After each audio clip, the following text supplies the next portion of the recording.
तो प्यारे बच्चों, धमाकेदार सीरीज के इस लेक्चर नंबर 9 में आप सभी का बहुत बहुत स्वागत है, बहुत बहुत अभिनंदन है। तो प्यारे बच्चों, इस धमाकेदार सीरीज का जो लेक्चर नंबर 9 है, इसमें हम बात किसकी करेंगे? आपके कक्षा 10वीं विज्ञान के अध्याय यानी कि पाठ 9 के कुछ मोस्ट इम्पॉर्टेंट प्रश्नों के बारे में, कुछ मोस्ट इम्पॉर्टेंट टॉपिकों के बारे में, जिसके बारे में एकदम गहनता से अध्ययन किया जाएगा। तो वीडियो को स्किप मत कीजिएगा। आइए जल्दी से बिना देरी के वीडियो की शुरुआत। तो बच्चों, एक बात आप गांठ बांध करके रख लीजिए इसको कि इंतजार करने वाले को सिर्फ उतना ही मिलता है जितना कि कोशिश करने वाले क्या करते हैं, छोड़ देते हैं। तो आपको इंतजार किसी भी चीज की नहीं करना है, ना तो आपको अपने एग्जाम का इंतजार करना है और ना ही लाइफ में आपको किसी भी चीज का इंतजार करना है। आपको हमेशा सतत और निरंतर क्या करना है? कोशिश करना है। अगर आप कोशिश करते रहेंगे तो एक दिन आप सफलता के मुकाम पर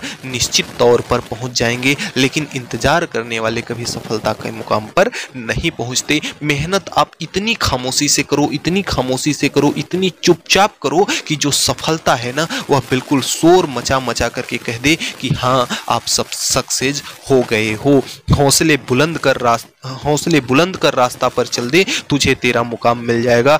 बढ़कर अकेला तू पहल करके देख, तुझको काफिला खुद बन जाएगा। आप ये न सोचे कि वो लड़का या वो मित्र, वो दोस्त, वो भाई हमारा इस रास्ते पे चल रहा है तो मैं भी उसी रास्ते पे चलूं। आप अपने रास्ते का निर्धारण खुद करो, अपने रास्ते का चयन आप खुद करो और उस रास्ते पर आप अग्रसर हो जाओ और कोशिश करते रहो। जिस दिन आपको कोशिश रूपी सफलता मिल गई, उस दिन काफिला आपके पीछे खुद ब खुद खड़ा हो जाएगा। आइए इन्हीं मस्त बातों के साथ इस सेशन की शुरुआत करते हैं, जिस सेशन का पहला सवाल है कि सही विकल्प को आपका क्या करना है? चुनना है। जिसका पहला पार्ट है कि निम्नलिखित धातुओं में से कौन सी सबसे अधिक सक्रिय धातु है? एक हमने आपको ट्रिक बताया था लेक्चर क्लास में, आपको अगर पता हो तो। वह ट्रिक क्या था कि लेके नाम काशी मंगल आलू, लेके नाम काशी मंगल आलू, इस प्रकार से एक ट्रिक था। आप लेक्चर वीडियो समय हो तो देखिएगा जरूर, उसमें बहुत कुछ सीखने को मिलेगा। ले फार आपका होता है लिथियम, के फार आपका पोटेशियम और ना फार आपका होता है सोडियम और काशी के फार क्या होता है? Ca यानी कि कैल्शियम। काशी मंगल आलू, इस प्रकार से आपका बढ़ता हुआ क्रम होता है। तो सबसे ज्यादा जो सक्रिय होता है वह क्या होता है? लिथियम। तो चूंकि इस विकल्प में आपके लिथियम तो कहीं दे नहीं रखा है, तो लिथियम होगा नहीं। उसके बाद होता है आपका पोटेशियम, तो पोटेशियम तो कहीं पे दे नहीं रखा है, पोटेशियम होगा नहीं दिया। उसके बाद क्या होता है? आपका सोडियम। तो इसमें आपका जो राइट जवाब है वह क्या हो जाएगा? आपका सोडियम। सोडियम इसमें दिया हुआ है क्या? सोडियम। स ऑप्शन आपका बिल्कुल सही हो जाएगा। सोडियम के बाद आपका आएगा कैल्शियम, कैल्शियम के बाद आएगा मैग्नीशियम, मैग्नीशियम के बाद आपका आएगा एल्युमिनियम। तो इस ट्रिक को बकायदा आप याद रखेंगे, यहां से आपका विकल्प नंबर स सही हो जाएगा, सोडियम। अब अगले क्रम में चलते हैं पार्ट नंबर 2 पर। तो जो आपका इसका पार्ट नंबर 2 है, कहता है कि बॉक्साइड अयस्क का सूत्र है।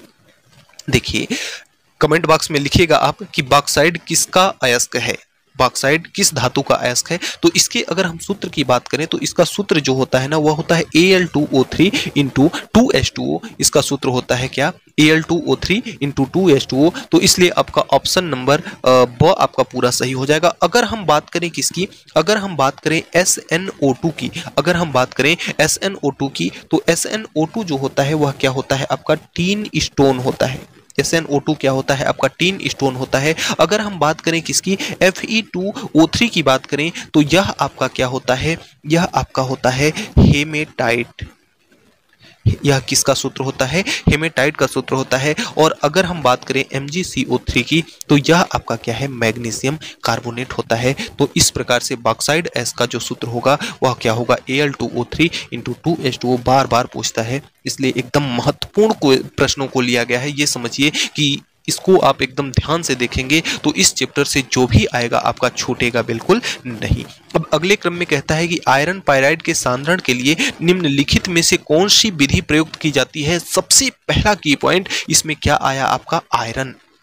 सबसे पहला की पॉइंट इसमें क्या आया, आयरन। और आप जानते हैं कि आयरन का मतलब क्या होता है, आयरन का मतलब होता है लोहा। और आप ये भी जानते हैं कि लोहा किससे संबंधित होता है, तो लोहा संबंधित होता है किससे, चुंबक से, क्योंकि चुंबक लोहे को अपनी ओर क्या करता है, आकर्षित करता है। तो इसलिए इसके निष्कर्षण के लिए जो विधि काम में ली जाएगी वह क्या होगी, आपकी चुंबकीय पृथक्करण विधि आपकी होगी। कौन सी विधि होगी, चुंबकीय पृथक्करण विधि होगी। तो इसका जो ऑप्शन होगा आपका बिल्कुल सही हो जाएगा, चुंबकीय पृथक्करण विधि। अब देखिए थोड़ा सा अगर चर्चा करें गुरुत्वीय पृथक्करण विधि की, तो इसमें अगर आपकी अशुद्धियां हल्की हैं और जो आपका अयस्क का कण है वह वजन है, उसका भार ज्यादा है, तो गुरुत्वीय पृथक्करण विधि का काम में लेंगे। यानी कि उनकी सांद्रता अगर कम ज्यादा है तब गुरुत्वीय पृथक्करण विधि का काम में लेंगे। और सल्फाइड अयस्क का सांद्रण का जब बात आएगा तो झाग उत्प्लवन विधि का। और अगर कापर सिल्वर, ये सब की कापर सिल्वर चांदी, ये इस सब का निष्कर्षण की अगर बात आए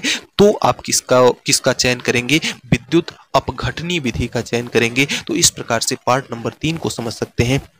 अगला है आपका कैल्शियम सिलिकेट है। तो कैल्शियम सिलिकेट आइए हम बताते चलें कि जो हम भट्टी में क्या करते हैं, जब किसी भी भट्टी में जब धातु को हम पिघलाते हैं ना, तो जो हमें धातु मल के रूप में प्राप्त होता है, जो हमें धातु मल के रूप में प्राप्त होता है वह क्या होता है, कैल्शियम सिलिकेट होता है। तो कैल्शियम सिलिकेट क्या होता है, आपका धातु मल होता है। विकल्प नंबर स आपका सही हो जाएगा। अब अगले क्रम में आपका 5वां पार्ट है, कह रहा है कि स्टेनलेस स्टील की अवयवी धातुएं हैं। स्टेनलेस स्टील के लिए मिश्र धातु एक है स्टेनलेस स्टील। इसके लिए ट्रिक मैंने बताया था, वह ट्रिक आपका क्या था, वह ट्रिक आपका था कॉलोनी। क्योंकि जो कॉलोनी होती है ना, स्टेनलेस स्टील कॉलोनी के जो गेट होते हैं कि स्टेनलेस स्टील के बने होते हैं, तो इसलिए आप कॉलोनी से इसको याद रखेंगे। काफार आपका क्या हो जाएगा, काफार आपका हो जाएगा क्रोमियम, और लोफार आपका हो जाएगा लोहा यानी कि आयरन, और नीफार आपका क्या हो जाएगा, निकिल। नीफार आपका क्या हो जाएगा, निकिल। आइए देखते हैं क्रोमियम, लोहा और निकिल किसमें दिया हुआ है, तो आयरन, क्रोमियम और निकिल, आयरन, क्रोमियम और निकिल पार्ट नंबर ब में दिया हुआ है। तो आपका जो पार्ट नंबर ब है वह बिल्कुल से आपका सही जवाब हो जाएगा, आयरन, क्रोमियम और निकिल। अगर हम इसके पहले पार्ट की बात करें, कापर, जिंक और टीन, कापर, जिंक और टीन की बात करें अगर हम, तो कापर, जिंक और टीन जो है वह किसका है, गन मेटल का। यह किसका होता है, गन मेटल। और जो गन होती है ना, कहाँ रखा जाता है, उसको जैकेट में रखा जाता है। कहाँ रखा जाता है, जैकेट में। तो जय फार हो जाएगा आपका क्या, जिंक, और के फार आपका हो जाएगा क्या, कापर, और ट फार आपका क्या हो जाएगा, टीन। तो कापर, जिंक और टीन किसकी धातु है, वो यह गन मेटल की है। गन मेटल, गन मेटल जो मिश्र धातु है वह किससे बनाई जाती है, कापर, जिंक और टीन। तो इस प्रकार से इसको याद रखेंगे। अब आइए मस्त क्रम में चलते हैं, आपके रिक्त स्थान की पूर्ति करते हैं। प्रश्न संख्या 2 क्या कहता है कि रिक्त स्थान की क्या करना है, आपको पूर्ति करना है। आइए रिक्त स्थान की पूर्ति कर देते हैं। क्या कहता है पहला प्रश्न कि अधिक सक्रिय धातु द्वारा कम सक्रिय धातु को उसके लवण विलयन से हटाने की जो क्रिया है, हटाया जा रहा है, यानी उसको विस्थापित किया जा रहा है। तो जब कभी भी हटाया जाएगा चीजों को तो वहां क्या होगा, आपका विस्थापन। और जब कभी भी चीजों को इकट्ठा किया जाएगा, जोड़ा जाएगा, तो वहां आपका क्या होगा, अवक्षेपण होगा। तो इसमें क्या कह रहा है, इसमें हटाने की क्रिया कह रहा है। तो इसका जो राइट जवाब हो जाएगा विस्थापन हो जाएगा। तो यहाँ पे आप क्या भर लेंगे, विस्थापन को भर लेंगे। अगला आपका है, कहता है कि छत्तीसगढ़ में पाए जाने वाले प्रमुख लोहे का अयस्क है। लोहे का प्रमुख अयस्क जो है वह क्या होता है, आपका हेमेटाइट होता है। हालांकि मैग्नाइट भी आपके लोहे का ही अयस्क है, लेकिन जो छत्तीसगढ़ में बहुतायत मात्रा में पाए जाने वाले लोहे का अयस्क है वह क्या है, आपका हेमेटाइट। तो इसमें आप क्या भर लेंगे, हेमेटाइट भर लेंगे। अगला आपका कहता है कि मिश्र धातु 2 या 2 से अधिक धातु तथा धातु एवं अधातुओं का कैसा मिश्रण होता है। तो देखिए, जब हम किसी भी दो धातुओं को इस प्रकार से मिला देते हैं कि उनके अवयव समान रूप से मिल जाएं, तो वह क्या कहलाती है, मिश्र धातु। यानी कि जो इसका मिश्रण होगा वह कैसा मिश्रण होगा, वह बिल्कुल से निश्चित तौर पर कैसा मिश्रण होगा, समांगी मिश्रण होगा। तो इसमें आप क्या भर लेंगे, समांगी भर लेंगे।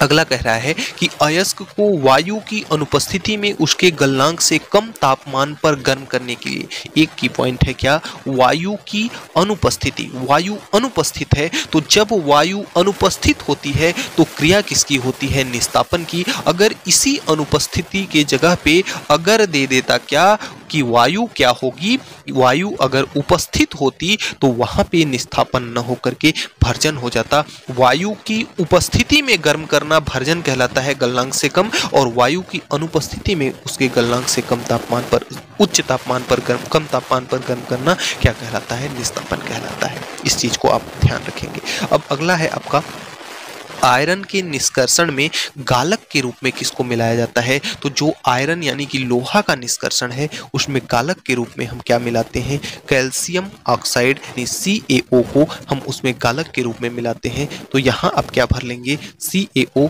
या कैल्शियम ऑक्साइड भर लेंगे। अगले क्रम में कहता है कि धातु अम्लों से क्रिया करके संगत लवण तथा क्या बनाती है, लवण तथा क्या बनाती है, H2O बनाती है, तो लवण तथा जल बनाती है। अगला कह रहा है कि लोहे की वस्तु के ऊपर जिंक की पतली परत चढ़ाना, तो जिंक की पतली परत चढ़ाना आप याद रखिएगा क्या कहलाता है, क्या कहलाता है, गैल्वेनीकरण, क्या कहलाता है, गैल्वेनीकरण कहलाता है। तो लोहे के ऊपर जिंक का परत चढ़ाना क्या कहलाता है, गैल्वेनीकरण कहलाता है। अब आइए चलते हैं अगले प्रश्न, प्रश्न संख्या 3 में कहता है संबंधों को जोड़िए, अ और ब दिया हुआ है, जिसका उचित संबंध है उसके उचित संबंध को आपको क्या करना है, जोड़ना है, उसके उचित संबंध को जोड़ना है। तो हमने आपको बताया कि हेमेटाइट का जो सूत्र होता है वह क्या होता है, आपका Fe2O3 होता है, तो इसको आप इसमें मिला लेंगे। बॉक्साइड का सूत्र क्या होता है, Al2O3 × 2H2O होता है।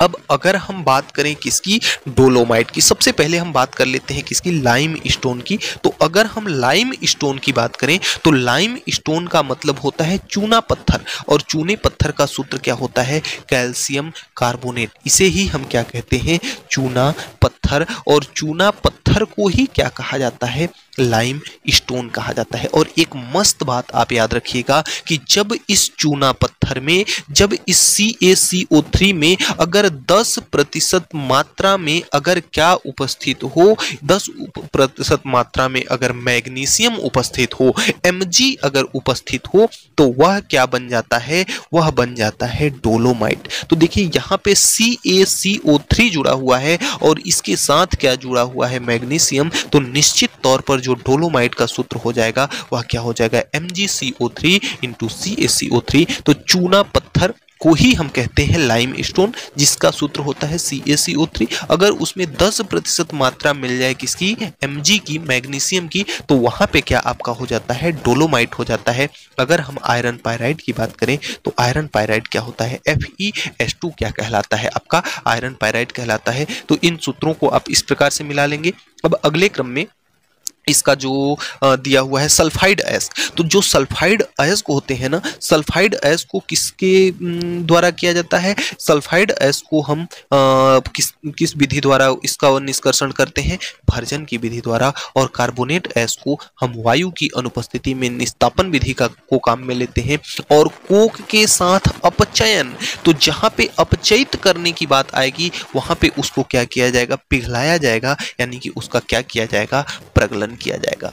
अब अगर हम बात करें कापर के शोधन की, तो जो कापर का शोधन होता है ना, कापर का शोधन आपका किसमें होता है, कापर का शोधन विद्युत अपघटनीय विधि द्वारा, किसके द्वारा होता है, विद्युत अपघटनीय विधि द्वारा होता है। और गोल्ड सिल्वर का शुद्धिकरण, गोल्ड और सिल्वर जो महंगी धातुएं हैं, जो कि अक्रिय धातुएं हैं, इनका शोधन किससे किया जाता है, जोन शोधन विधि के द्वारा इनका शोधन किया जाता है। तो इस प्रकार से इनको संबंधों को मिला लेंगे आप।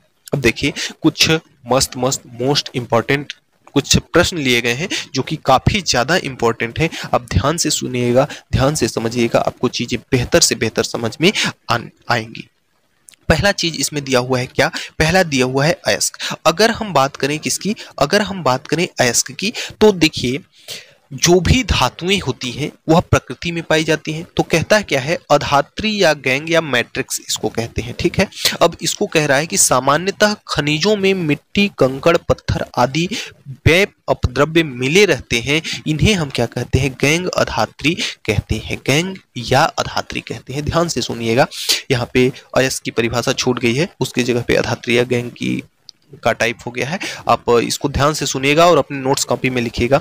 प्रायः जो भी धातुएं पाई जाती हैं, कहाँ से पाई जाती हैं, प्रकृति से पाई जाती हैं। और प्रकृति से पाई जाती हैं तो प्रकृति में क्या क्या उपस्थित रहता है, प्रकृति में भी मिट्टी के भी कण मिलेंगे, कंकड़ भी मिलेगा, पत्थर भी मिलेगा और कुछ अन्य भी अपद्रव्य उसमें मिलेंगे।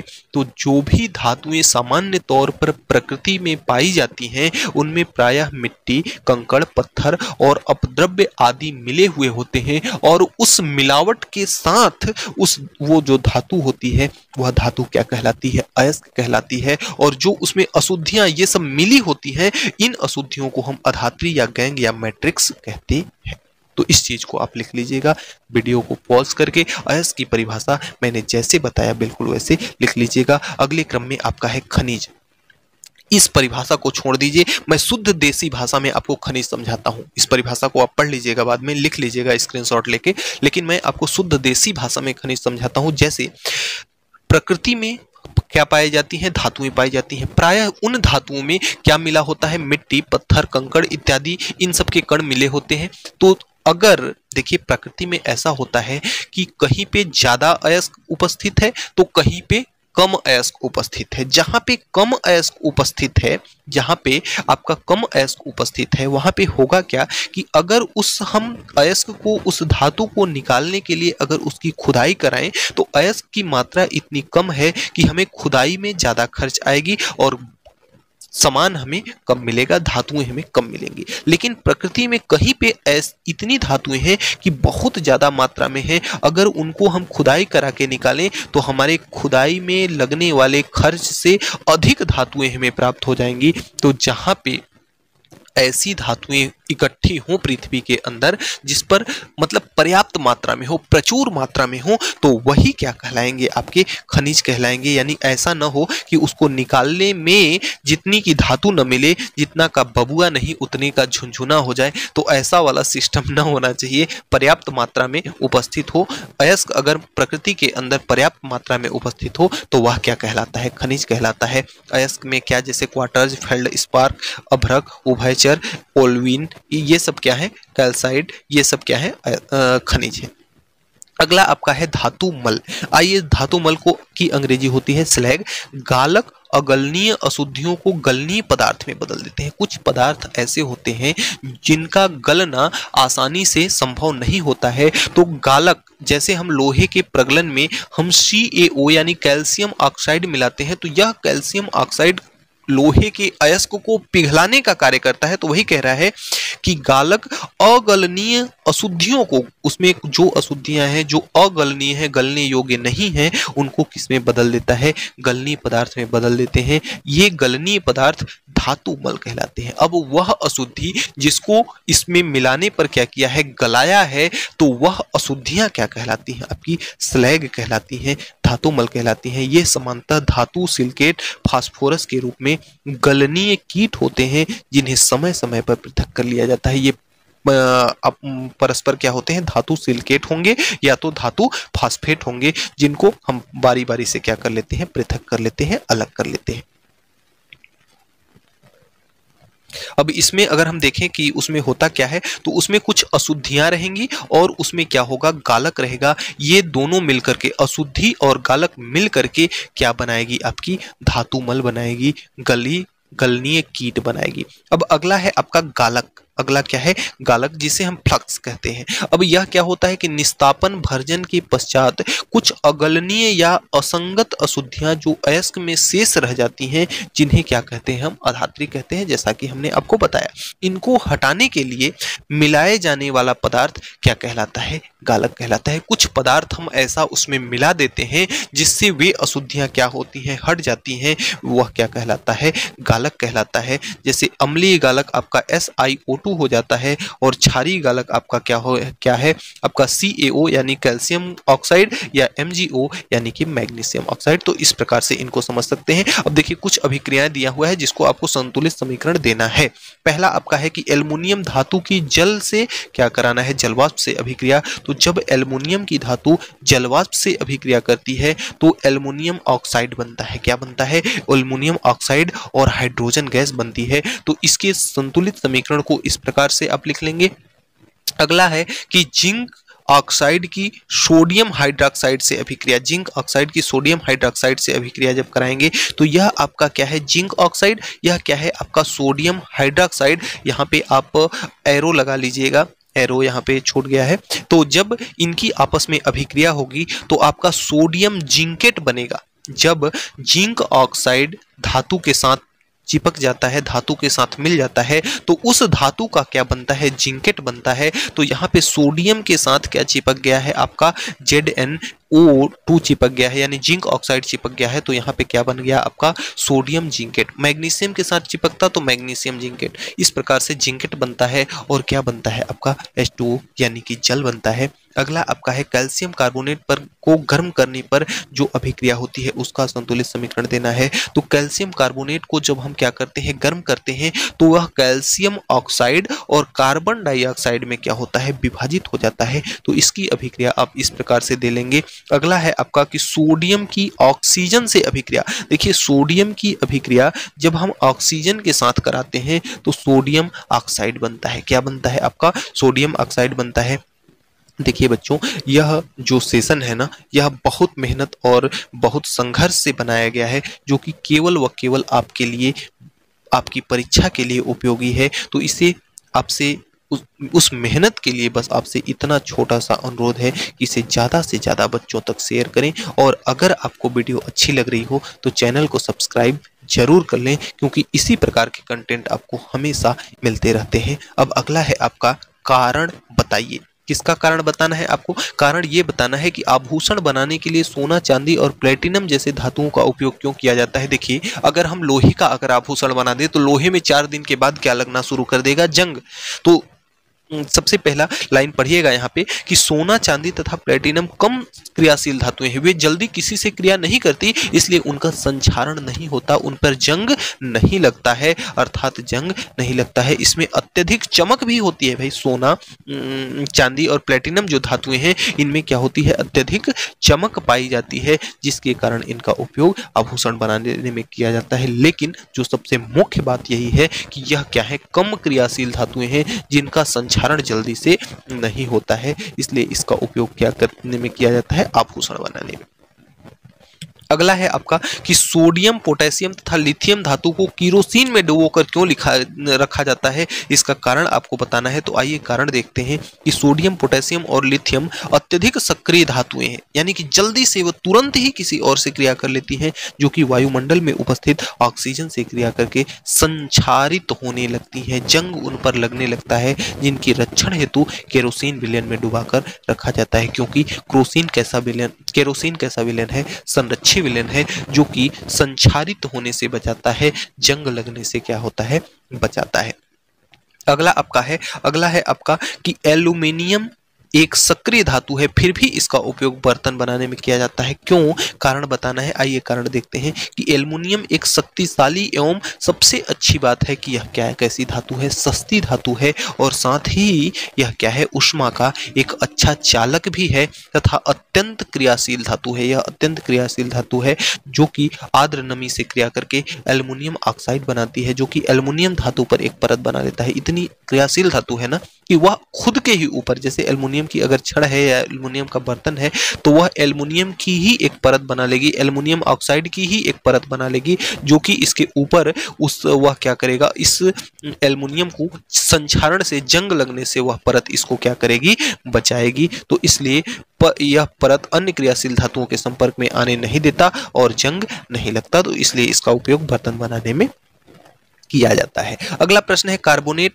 तथा सल्फाइड अयस्क से धातु के निष्कर्षण के लिए उसे ऑक्साइड में परिवर्तित किया जाता है, इसका कारण क्या है? तो इसका कारण क्या है कि कार्बोनेट तथा सल्फाइड अयस्क को धातु के निष्कर्षण के लिए उसे ऑक्साइड में परिवर्तित किया जाता है ताकि उसमें अशुद्धियां वास्तविक होकर क्या हो जाएं, बाहर निकल जाएं, जिससे धातु यौगिक का अपचयन हो सके। देखिए इसके ऑक्साइड में बदलने का क्रम क्या है कि जैसे अगर हम सोडियम को सोडियम ऑक्साइड के रूप में बदल दें तो इसमें से ऑक्साइड का अपचयन हम आसानी से कर लेंगे और सोडियम को अलग कर लेंगे, इसलिए इसमें क्या किया जाता है, इसके ऑक्साइड में बदला जाता है। अगला अच्छा सा प्रश्न है कि जंग लगने के लिए नमी और ऑक्सीजन दोनों आवश्यक है, इसके लिए एक क्रियाकलाप सुझाइए। तो देखिए कुछ क्रियाशील धातुओं में वायुमंडल में उपस्थित वायु एवं नमी से क्रिया करके एक परत बना लेती हैं और उन्हीं परत का और धीरे धीरे उनका क्षरण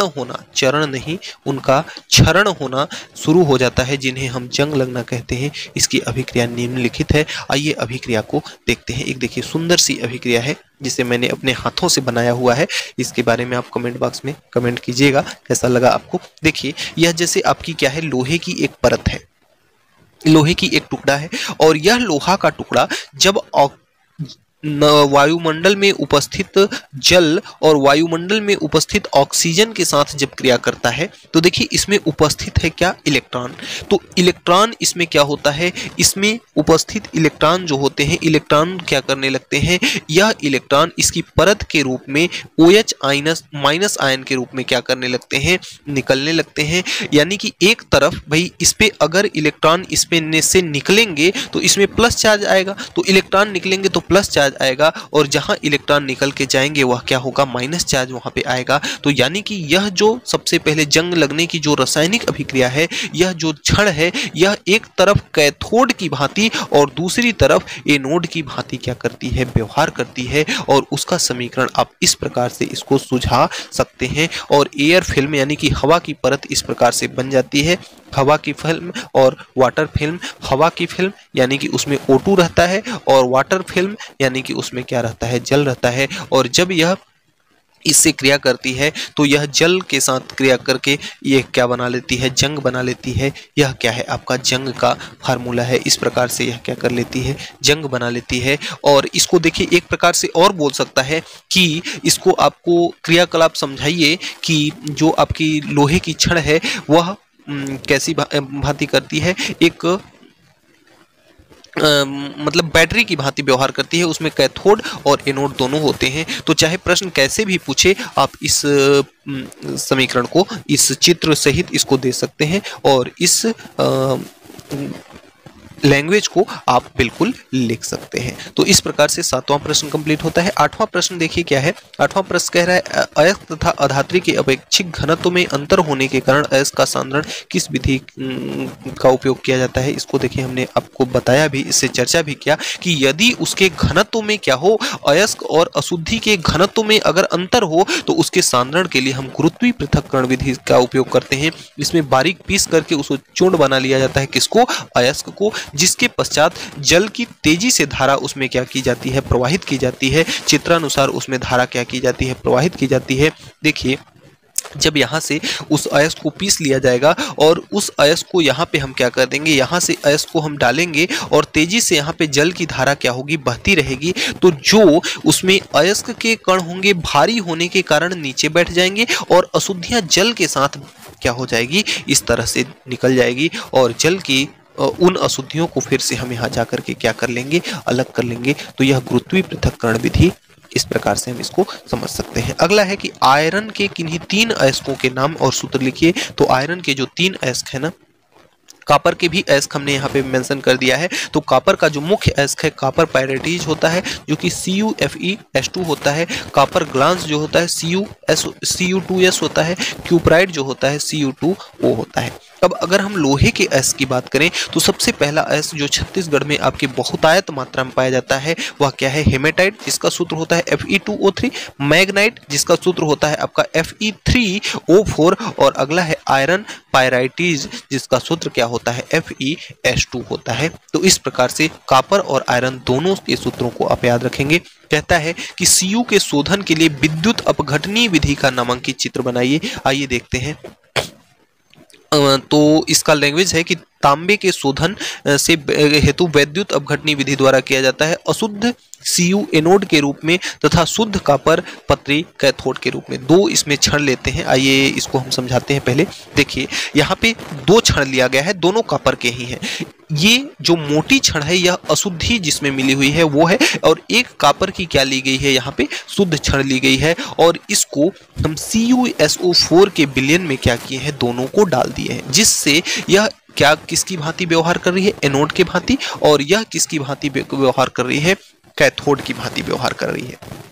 अब जब इसको इसमें हम डाल देंगे तो इसमें होगा क्या कि इसमें से Cu2 प्लस जो चार्ज है, भाई इस पे प्लस चार्ज होता है, Cu2 प्लस चार्ज है, अशुद्धियां इस पे मिली हैं, तो प्लस किस पे जाएंगी, यह माइनस की भांति व्यवहार कर रहा है और यह प्लस की भांति व्यवहार कर रहा है। तो इस पे चार्ज कैसा है, Cu2 प्लस। तो यहां से जो एनोड बन गया वह इस प्लस को, भाई प्लस और प्लस क्या करते हैं, प्रतिकर्षित करते हैं, और प्लस और माइनस क्या करते हैं, आकर्षित करते हैं। यानी यह प्लस और प्लस अगर एक साथ मिलेंगे तो एक दूसरे को लात मारेंगे, धक्का मारेंगे, हटाएंगे। तो चूंकि यहाँ भी प्लस है और यहाँ भी आपका कैथोड बन रहा है, प्लस बन रहा है, तो यह प्लस इसको क्या करेगा, धक्का देगा, और यह प्लस और माइनस अगर रहते हैं तो एक दूसरे को क्या करते हैं, पास बुलाते हैं। तो जब यह इसको लात मार के किनारे करेगा तो यह Cu किसके पास जाएगा, इसके पास जाएगा, और इस प्रकार से यहाँ पे आपके Cu जो है एकदम शुद्ध रूप से Cu क्या हो जाएगी, इकट्ठा हो जाएगी। तो इस प्रकार से इसको हम समझ सकते हैं। आप लैंग्वेज को पढ़ लीजिएगा और इसको लिख लीजिएगा। और अगला प्रश्न है आपका कि धातुओं के शोधन की निम्न विधियों का सचित्र चित्र सहित समझाइए। ये विधियां किस धातु के लिए प्रयुक्त होती है। अब आइए देखिए, पहला है आपका द्रवण विधि। द्रवण धातु परिष्करण की एक विधि है जिसमें ऊंची ढलान वाली भट्टियों को काम में लिया जाता है।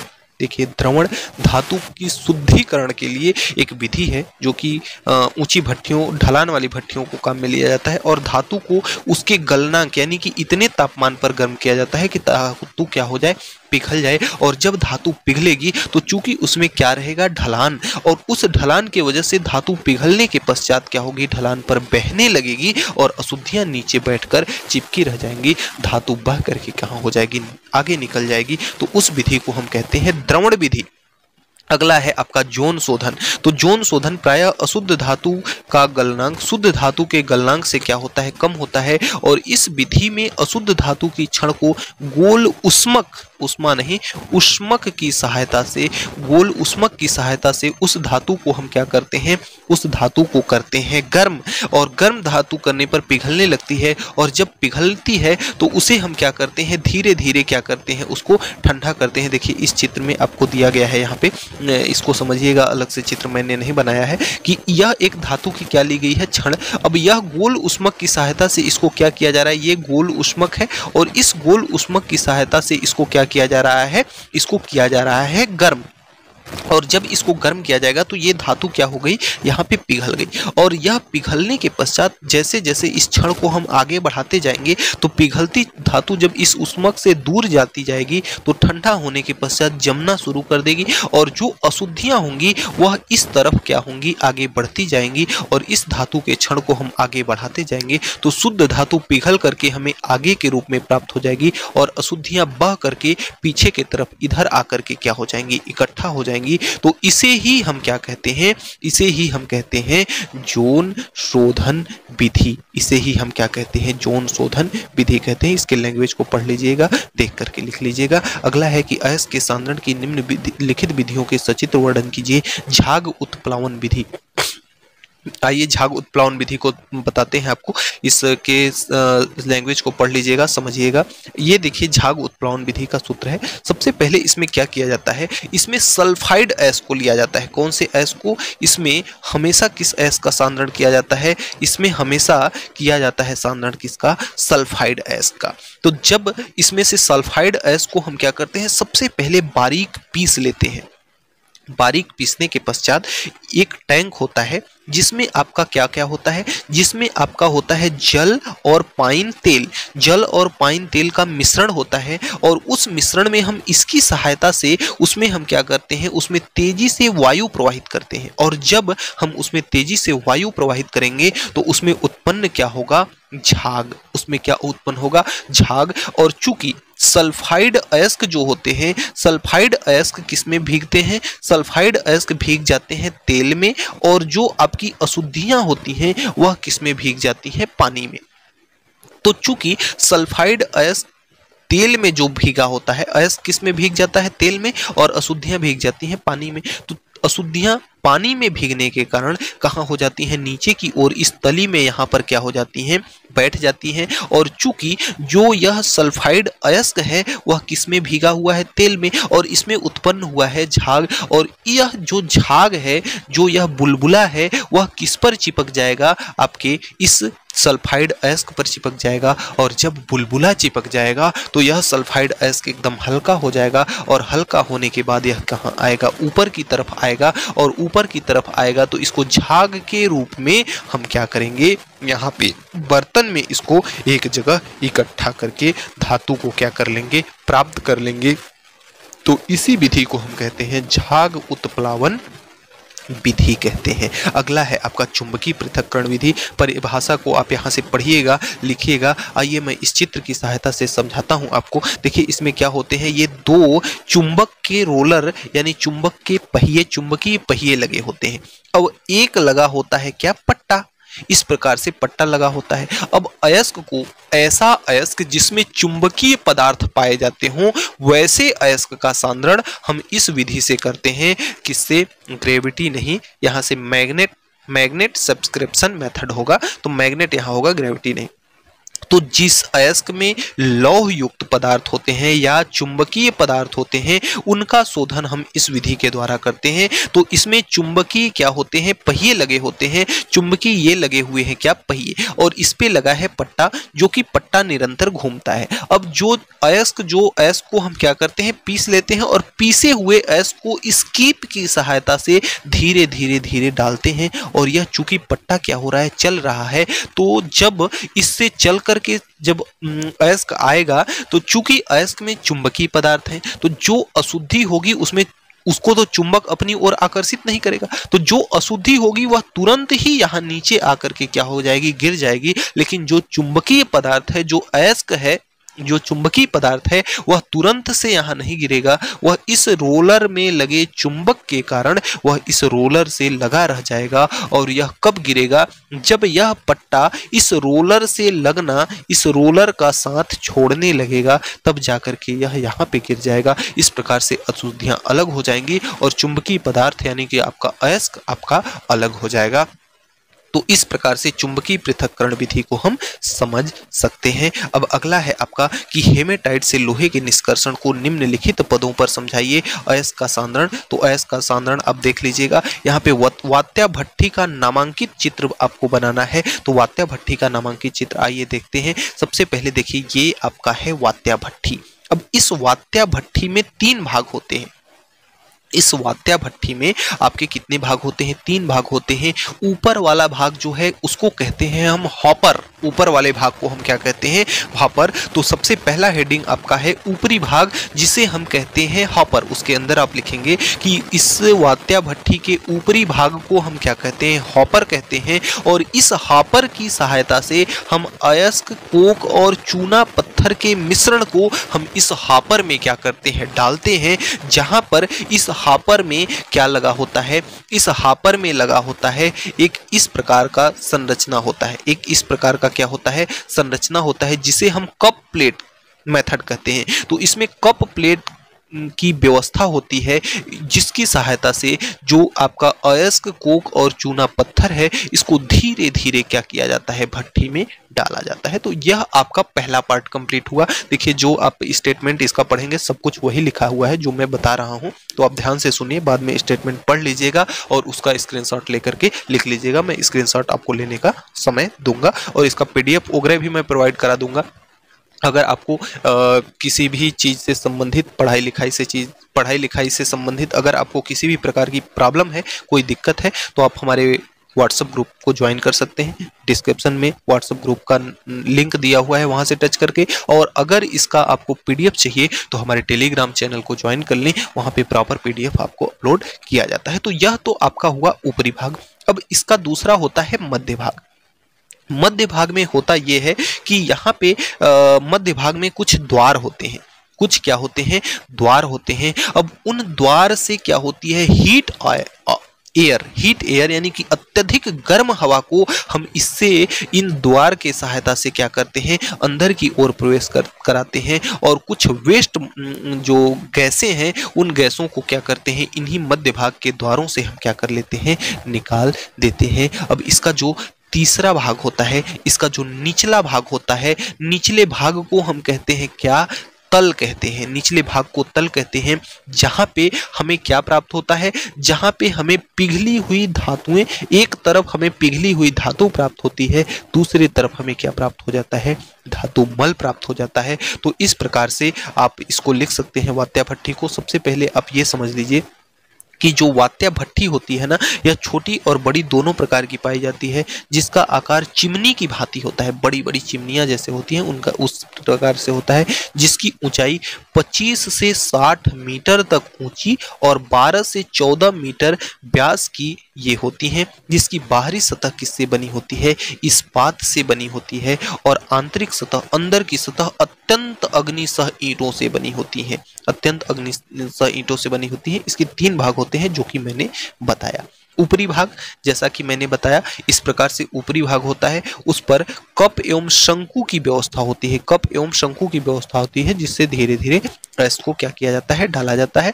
दूसरा आपका क्या है? दूसरा आपका होता है मध्य भाग, जिसमें क्या किया जाता है? गर्म हवा को डाला जाता है और व्यर्थ गैसों को बाहर निकाला जाता है। तीसरा आपका है निचला भाग, जिसे हम क्या कहते हैं? जिसे हम कहते हैं तल। और एक तरफ उसमें द्रवित धातु प्राप्त होती है, पिघली हुई धातु, बिगड़ी नहीं, पिघली हुई धातु प्राप्त होती है। और दूसरे तरफ क्या प्राप्त होता है? आपका धातुमल प्राप्त होता है, जिन्हें अलग अलग रूप से बाहर निकाल दिया जाता है। अब इसके इस प्रकार से इसके चित्र को बना लेंगे। अब इसके अंदर देखिए जो आपकी क्रिया होती है, चूंकि लोहे का निष्कर्षण दिया बोला है ना, तो लोहे के निष्कर्षण के अंतर्गत जो क्रिया होगी, इसमें तापमान अलग अलग स्टेप पे रहता है। पहले क्रम में तापमान कितना रहता है? 500 से 800 केल्विन पर। तो जो लोहे का अयस्क होता है, यानी कि जो आपका हेमेटाइड है, वह क्या है? Fe2O3 है या Fe2O4 मैग्नेटाइड। हेमेटाइड और मैग्नेटाइड दोनों का अपचयन होता है। सबसे पहले उसको किस में बदला जाता है? FeO में बदला जाता है। तो जब हम इस हेमेटाइड अयस्क में हम क्या मिलाते हैं? हम मिलाते हैं कार्बन मोनोऑक्साइड। तो हमें क्या प्राप्त होता है? मैग्नाइट प्राप्त होता है। और हमें क्या प्राप्त होता है? कार्बन डाइऑक्साइड प्राप्त होता है। अब इस मैग्नाइट अयस्क में हम फिर से मिलाते हैं कार्बन और कोक। जो मिला रहे हैं ना हमने बताया ना कि अयस्क को मिलाते हैं, कोक को मिलाते हैं, और अयस्क को मिलाते हैं, कोक को मिलाते हैं, और क्या मिलाते हैं? वायु मिलाते हैं। तो कोक में आपका कार्बन आ जाएगा और वायु में आपका आ जाएगा ऑक्सीजन। तो इसमें हम जब कार्बन मोनोऑक्साइड इससे बन जाएगी, तो कार्बन मोनोऑक्साइड की जब अभिक्रिया किससे होगी? मैग्नाइट से होगी। तो इसमें से आपका लोहा अलग हो जाएगा और कार्बन डाइऑक्साइड अलग हो जाएगा। और फिर से हम Fe2O3 की अभिक्रिया, जब इसकी अभिक्रिया हम किससे करा देंगे? CO से करा देंगे, तो आपका लोहे का ऑक्साइड बन जाएगा और कार्बन डाइऑक्साइड गैस बन जाएगी। अब देखिए वात्या भट्ठी का यह निम्न परिसर होता है, यानी कि यह जो ताप है कम तापमान होता है। अब अगला तापमान है, वहां पे केल्विन था क्या? ये केल्विन नहीं रहेगा, यह डिग्री सेंटीग्रेड रहेगा। केल्विन की जगह पे यह क्या रहेगा? डिग्री सेंटीग्रेड रहेगा। अब अगले क्रम में इसका जो तापमान होता है वह 800 से 1000 डिग्री सेंटीग्रेड पर होता है। और इसमें होता क्या है कि जो आपका CaO लाइम स्टोन है, CaCO3 कैल्शियम कार्बोनेट, इसका यह किस में बदल जाता है? कैल्शियम ऑक्साइड और CO2 में बदल जाता है, जिसे हम गालक के साथ मिला करके, SiO2 क्या है? अम्लीय गालक मिला करके हम क्या करते हैं भाई? उसका टेम्परेचर 1000 डिग्री सेंटीग्रेड रहता ही है। तो जिससे हमें क्या प्राप्त हो जाता है? धातु मल प्राप्त हो जाता है। अब अगले क्रम में जो सबसे उच्च ताप होता है वह 1200 से 1300 डिग्री सेंटीग्रेड पर आपका जो कार्बन मोनोऑक्साइड है, वह कार्बन डाइऑक्साइड और कोक कार्बन में अलग हो जाती है, जो कि ये कार्बन वायु में उपस्थित ऑक्सीजन के साथ अभिक्रिया करके फिर से CO बना लेता है और फिर से आपके इस क्यूप्रस ऑक्साइड सॉरी इस हेमेटाइड एस के साथ क्रिया करके क्या करता है, फिर से यह क्रिया क्या हो जाती है, रिसाइकलिंग होती जाती है। तो इस प्रकार से आप के इस सेशन के सारे सवाल कंप्लीट होते हैं। इसका जो PDF है वह टेलीग्राम में आपको प्रोवाइड करा दिया जाएगा। तो प्यारे बच्चों, मिलते हैं नेक्स्ट वीडियो में नेक्स्ट टॉपिक के साथ नेक्स्ट डे। तब तक के लिए गुड बाय।